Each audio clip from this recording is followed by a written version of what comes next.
In Japan, Prime Minister Abe tries to raise consumption tax next April from 8% to 10% to secure Social Security.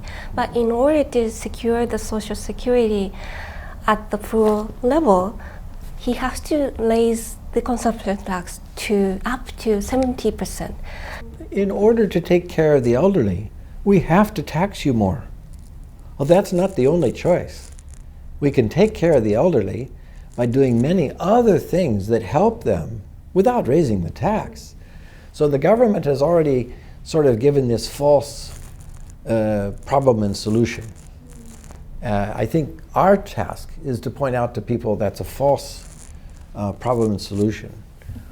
So why do you think people depend on government? Yeah.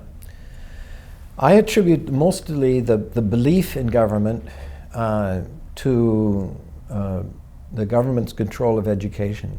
Of course, there are private schools too, but they depend on Bumbusho and the controls of Bumbusho, what the curriculum is, the textbooks, all that. I believe that it's the government's control over education that influences people's belief in government.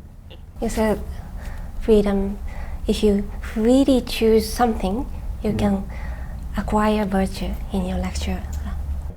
You never have virtue in a compulsory system. Like, for example, they say, if I want to give you some money, there's virtue in my giving and there's appreciation on your taking.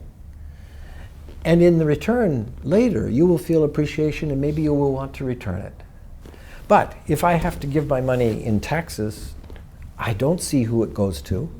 I don't appreciate it because I was forced. And they don't appreciate the person they're giving it to. The person getting it doesn't appreciate it because they were entitled to it. So it breaks down the whole of society. Look at what happens. Young people don't appreciate their elders. I don't have to take care of you in your old age because the government's going to take care of you.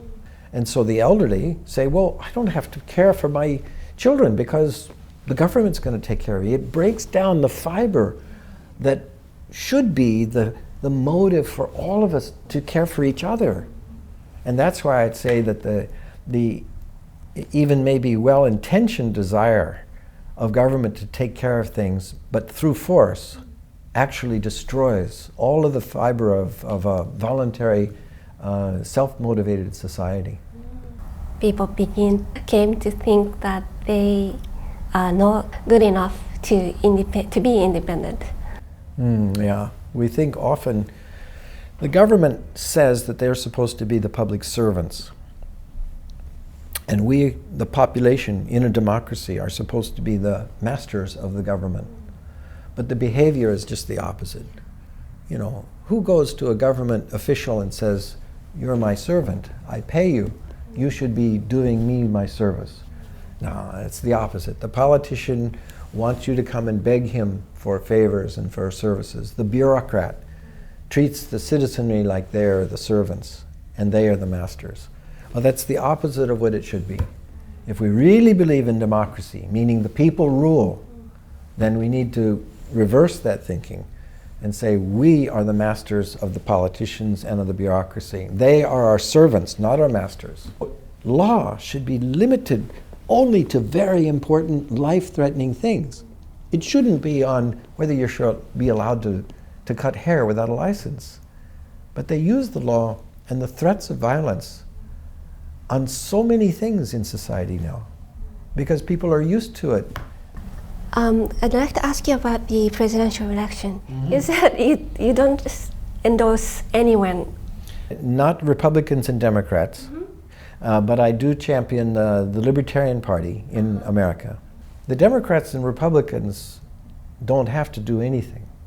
They can promise everything to everybody, but if I'm a politician and I sell you a Social Security system that has no money in it, you can't sue me for anything because the politicians make the rules. They make the law so that they are immune.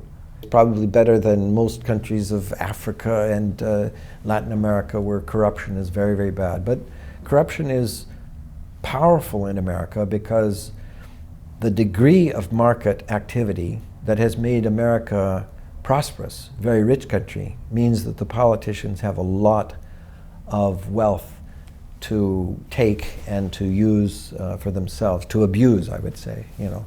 So it's, and every country has these problems. I would say probably if I was to choose a country in the world where they have the least amount of these kinds of problems, I would say maybe New Zealand. In New Zealand, they were one of the most controlled countries of the industrial world until 1984, and they ran out of credit. And a new party, actually the Labour Party, the socialists of New Zealand, took over control and made the most radical free market reforms in the 20th century. They ended the farm subsidies from the highest farm subsidies to zero in 3 months. The farmers then became the strongest advocates of getting rid of everybody else's subsidies. They say, if we can do without it, then so can you. And the farmers actually then produced more income on less land for more people than ever before because they were farming smart instead of farming to the subsidies. They cut the income taxes in half. They ended trade barriers. They sold off most all of the government state-operated enterprises like the railroad and the airlines and so on. And they stopped inflating their currency.